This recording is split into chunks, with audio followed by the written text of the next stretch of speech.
Part 1 आपण complete केलेला आहे. नेक्स्ट पार्ट आहे पार्ट 2. तो कसा लर्न करायचा ते शिकवतो. या इकडे या ठिकाणी बघू शकता आपण 24,400ला सर्वात जास्त OI दिसतोय आपल्याला. सो 24,500, 600, 700ला OI जास्त आहे. सो जर कॉल साईडला जर OI जास्त असेल तर तो आपल्या टेक्निकल ॲनालिसिसमधला रेजिस्टन्स असतो.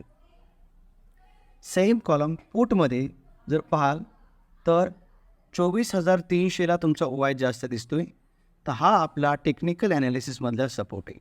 जर मार्केटमध्ये 24,347 करंट मार्केट प्राईस चालू असेल तर 24,400 आणि 24,300 हे आपली मेजर्स रेजिस्टन्स अँड सपोर्ट आहेत.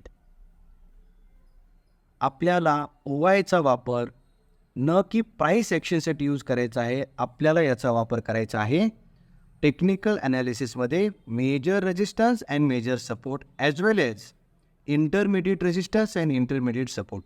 या टेक्निकल ॲनालिसिसचा आणि OIचा कंबाईनली अभ्यास करून आपल्याला प्राईस ॲक्शन प्रेडिक्ट करता येऊ शकते.